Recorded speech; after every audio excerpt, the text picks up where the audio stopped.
G'day everyone. So we're going to have a little bit of a chat today just about Matthew 1. We've kicked off Matthew series and we've done a genealogy to start off. So I guess we want to get into the space of thinking about our hearts, what this means for our walk in discipleship, and we've been chatting about that already. Yeah. So what does a genealogy have to do with our walk with Jesus? It's a great question. I know when we were spending some time on the weekends, there were a lot of faces that were just not super happy to be reading a list of names.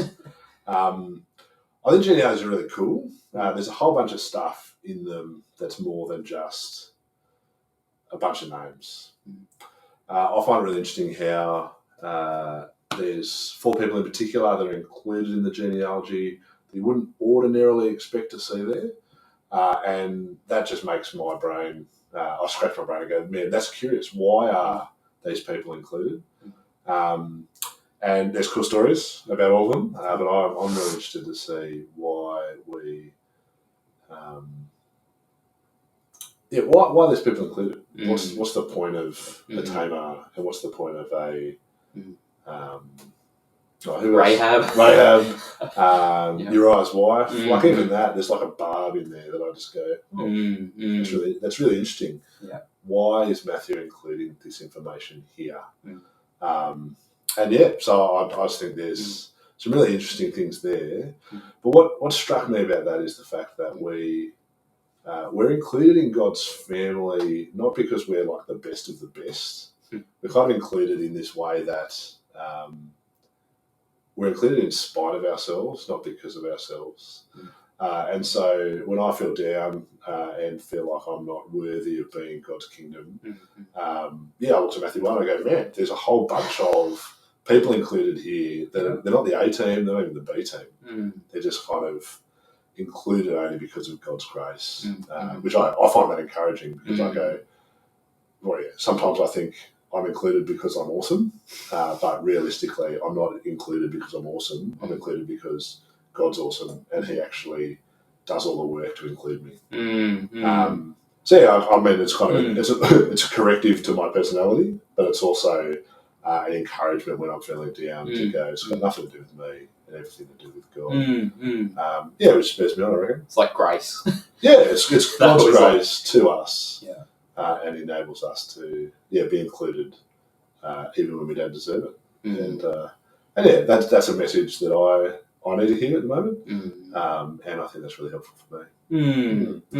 What about you? What did you get out of the passage on Sunday? Yeah, sitting with the I love the grace piece and how that connects with the story of God's faithfulness over generations. Love that framing of kind of promise fulfillment. And that sense, as you're looking at the list, which I guess aren't just names, but now stories of people, like real life stories of people that we read through the scripture and we see their experience of God, and no doubt sometimes their frustration at inhabiting a place where God's promises haven't come alive for them. But in a sense, as you move through the genealogy, you're awakened to that bigger reality of what you said, God's unfolding purposes and plans. And you just can't help. So for me, can't help but sort of put yourself in that place of waiting. Like we also inhabit a time and space where we've got God's promises and we've got Christ, but in so many seasons of our life where we're in that strange place where it seems like what faith means right now is to wait on God. And we have these examples of those who did that. And I think there's a like in a sense a spiritual discipline of waiting. Like it's a active posture. It's actually not a passive posture. I think waiting and the call to faith sort of go hand in hand as this posture to God that can both cry out in the mess and like give voice to our disappointment or our questions or our confusion about our reality, but at the same time to grasp for that promised hope that is before us. There's a funny space that sort of puts us in. Mm. Where waiting both pulls in sorrow and joy, like at the same time. We can draw on the times God's been good to us, and like I lean into that, but at the same time sit with the space of, oh, this isn't what I expected my life to be, or things aren't turning out right now how I thought. So I find that challenges my heart. Everything about life today does, like you said, position us to expect things to happen here and now. And as I look at my heart, that's me. Like every time I kind of trace back my disappointment or discontent or my worried thoughts, they all come back to some place of, oh, I thought it would turn out like this. Yeah. And as soon as I say that, I go, well, the call to faith is so different. So, yeah, I think that's what sort of hit me, that sense of waiting. And It's interesting because the list of names is basically a whole bunch of people that got promised big stuff but died before they were fulfilled. So, I mean, I got reminded again that when God makes a promise, his timeline is not necessarily our timeline. And so all these people, big promises, they're all in the grave before they see them fulfilled. And so Matthew's helpfully actually tying us to God's timeline, not our timeline. And saying all of these people's promises have been fulfilled, even if their experience in life is one of disappointment, or whether they do have to keep waiting and waiting and waiting. So I find that tremendously encouraging. Just expect to wait on God. Anything else that was interesting to you? That's sort of the take home, isn't it? Yeah, I think. I mean, we're all about the list of names. I think promises as well. There's something really impressive about God's promises. I always love, verse 1, you've got David and you've got Abraham, and you always expect, like, I don't know, I'm an ordered person, so I like it to be chronological. When David gets named first before Abraham, you go, man, that's big. Why is that going on there? You've got his promises that kind of go together. You've got David's promises, Abraham's promises that are tied together in Jesus. Yeah, that's beautiful because, like, David meshes with that figure who didn't deserve, he didn't deserve the king in the sense, and his sin surely warrants like forfeiture of his privileges. And yet his name there does like sing your song of grace. And then I think Abraham back there as well sort of highlights the sense of waiting. Like Hebrews captures that line about all those people who lived by faith. They didn't see the promises come to fruition in their time, but faith is. So even the highlighting of Abraham and David there sort of brings together the grace of God and the call to faith. And that's interesting because there's no David doesn't uphold the promises. The promises aren't dependent on David.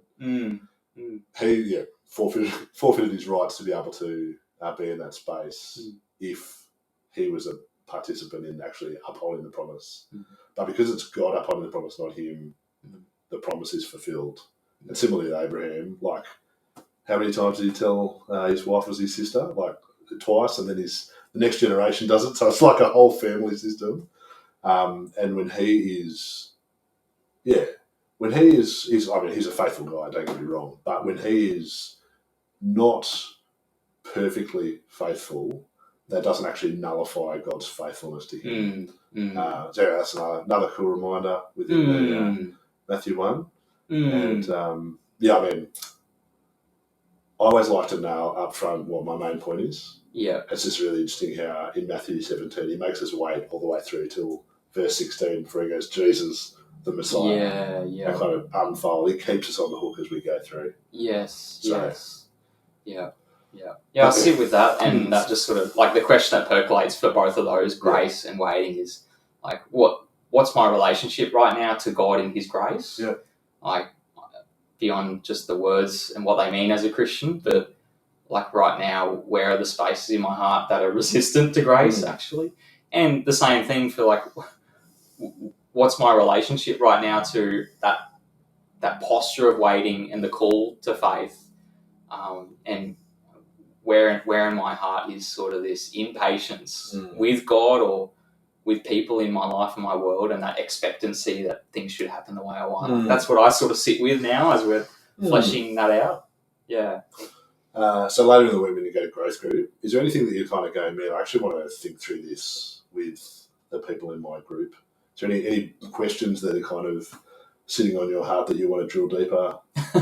Probably those two. Yep. like as in what encourages my heart is like I need to hear the stories of others who are like similarly, engaged in this space.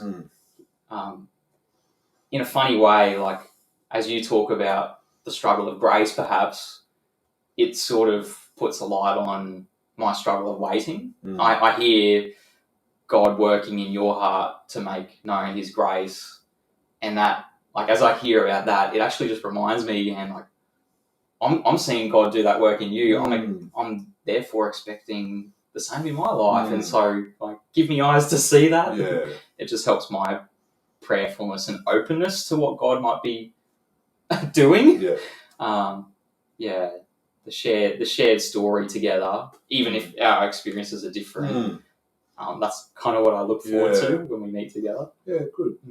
I reckon my temptation is always just to jump into the passage and kind of go, let's get stuck into where these stories actually go, and let's get stuck into the nuts and bolts of learning more about these individual characters and what they're doing and how they fit into God's the picture. Beautiful biblical theology that comes together. Yeah. And I think my temptation is really to hold the passage at arm's length rather than thinking, how am I the recipient of this radical grace?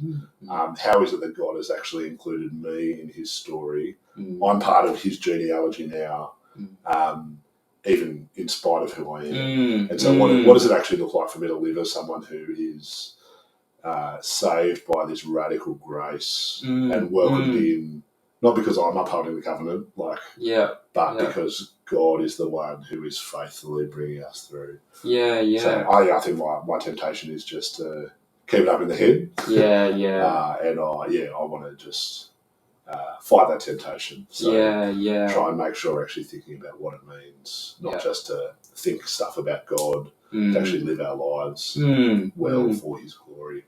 We should almost have some like white space in our books as we're looking at the genealogy to kind of go put your name there.